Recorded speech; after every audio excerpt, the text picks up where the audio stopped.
Hannah Murray on TRE in the afternoon.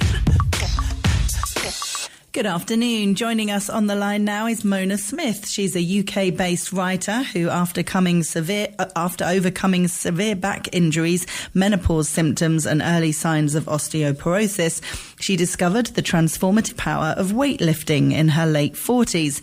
She later represented England at the Commonwealth Powerlifting Championships. Her book, Not Done Yet, challenges the narrative of female aging and empowers women to build strength in midlife and beyond. Welcome to the show, Mona. Hello. Hi, thanks so much for joining us. Great to chat with you. So tell me how, when and why you discovered weightlifting. Well, I got to the point in my life that I was, in my midlife, I was overweight, I was unfit. I thought, well, there's diabetes in my family. I really need to do something about this. So I embarked on a fitness program, and I also started reading up more about women's health and strength and things like this. And I found that there's not that much information for women in midlife about the loss of bone density, loss of muscle, and how that eventually makes you quite frail. And I think for women, we will live longer, but is that life a good quality life? And I wanted to be part of the voices that get more of that information out there. But I didn't just want to talk about my story. I wanted to show that it doesn't matter who you are, where you are, you can do something about this yourself to make sure that you have a better quality life in older age. Yeah, absolutely. So just tell us a bit about what does happen to our bodies then as women as we get older with regards to muscle and bones and things. Yeah. So as you go into menopause, your hormones change or they deplete. And as a result of that, our bone density weakens. We lose muscle at a higher rate than men do. And that can lead to frailty and not being able to do things for yourself in the future. And I think it's really important that, we take some steps to avoid that. And you actually can change it. And, I'm a living proof of that. I have reversed my osteoporosis by lifting weights. You can reverse the decline in muscle mass as well, or at least prevent it from reducing further. That's amazing. So I think a lot of women over the years have maybe been put off by the idea of weightlifting because they picture themselves having really overly muscular arms and looking too masculine and things like that. Yeah. But that really doesn't have to be the case, does it? It's very difficult for a woman to be overly muscular. We just don't have the hormones to allow us to do that. And as one of the ladies in my book says, it's like saying, I drive a Mini, but I could accidentally become a Ferrari driver or a Formula One driver. It is very, very difficult. So something that we don't need to worry overly muscular, about. I don't think is an issue. No, it's good to know because people do think that. And with regards to weightlifting, then, can you give us an example of the kind of things that you do? So I'm what is called a power lifter. So the main three lifts in competition for that is a squat, bench press, and deadlift.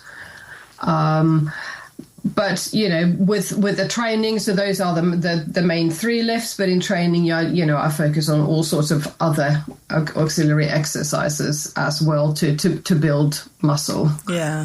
And presumably for people who haven't done it before, you can be starting with dumbbells and things.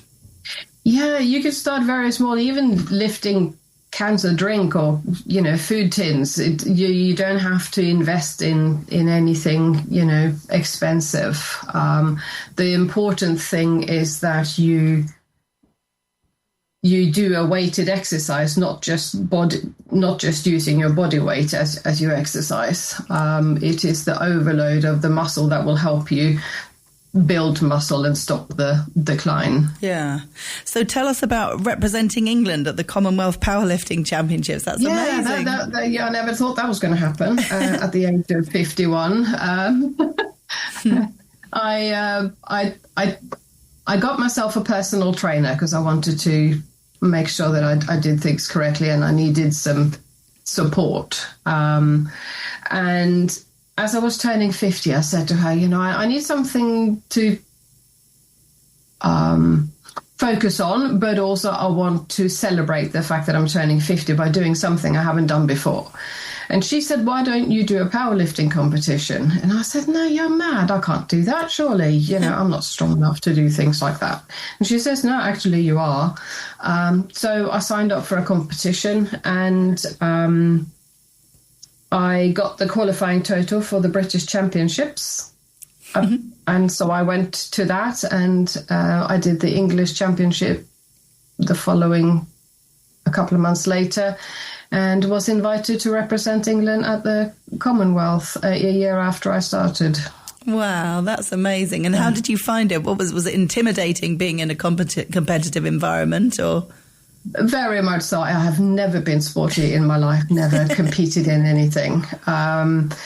So, yeah, it was very surreal, but the sport is very inclusive, and people are very welcoming and supportive of each other. So that was really good. Yeah. And there was another lady with me as well who I became quite good friends with, who was in the same boat as me. She had never done anything like this before, so that was good. Oh, so tell us about some of the women that you talk about in the book, sharing their stories. You've got women in their 40s, 50s, 60s and 70s. Yes. So I wanted, as I said earlier, I wanted to tell stories of ordinary, I hate the word, women who have found exercise and strength training later in life, and how it has impacted them positively, what it is giving them in terms of benefits, etc., so that you as another regular person in the street can see that, you don't have to be doing things in excess. And also I think that, the ideals that we see in media are young women, super skinny, or they're celebrities. And I think we find it very difficult to relate to those people, particularly if you're in middle age. You think, well, I couldn't possibly aspire to those ideals. So I wanted to show stories of, regular women in the street and how they are making a change for the better for their own future. Yeah. And the amazing thing and message in the book as well is that it's never too late. I mean, obviously, the earlier you start, the more your body gets used to it and it becomes more normal, a habit. But even if you're starting weight training in your 60s or even 70s, that's still okay and better than not starting. Exactly. It is absolutely never too late. Two of the women, my aunt in Norway being one of them, she started when she was 65. She's now 79 and still goes to the gym twice a week. That's fabulous. Amazing. Yeah. So how did you go about finding all these women for the book? Some of them I knew already. Some came through my gym. Others I met online or were pointed out to me by others, through personal networks, etc. Yeah. And there's so many different scenarios or so many different reasons why doing strength training is so good for you, not just for the muscles and the bones, but also cardiovascular health, diabetes risk you mentioned. There's just so many benefits, isn't there? Yes, absolutely. And I think if anyone has watched BBC News last week, they talked about a study that shows a link between changes in the brain and menopause. And there's other studies out there that has also shown that strength training can reduce the cognitive decline and actually, help prevent some of those changes. Yeah, no, it's really important. So how often do you train?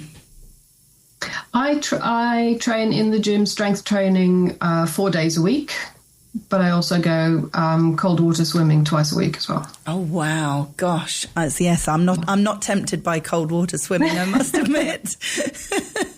Do you get used to it the more you do it? Oh, definitely, yes. Okay, yeah. So you don't scream every time? No. I imagine I would. So do you just climb in as if it's hot water, or does it? Just walk in. Yeah. Wow, very impressive. How long do you do it for, the swimming? It depends on the temperature of the water, but at the moment where it's sort of 4 or 5 degrees, I spend about 10 minutes in, probably. I swim about 200 meters. Yeah. Time of the year. What are the benefits of cold water swimming then? For me, it helps with my mental health as well as anything physical. It just resets the brain a bit. But also, I think it makes me more resilient to infections. I found I've not had a cold for ages. Oh, that's interesting. And I think it just helps the cardiovascular system, and it gives it a boost because it has to kickstart itself to keep you warm. So yeah. Shocking the system is supposed to be a good thing, isn't it?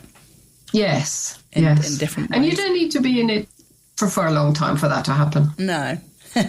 Well, if people want to read your book, they can buy it from all the usual places where they'd normally buy their books from. It's called Not Done Yet, and it really challenges the narrative of female ageing and empowering women to build strength in midlife and beyond. It's by Mona Smith, who we've been chatting with today. Mona, thank you so much for joining us, and keep up the great work. Thank you for having me. Thank you.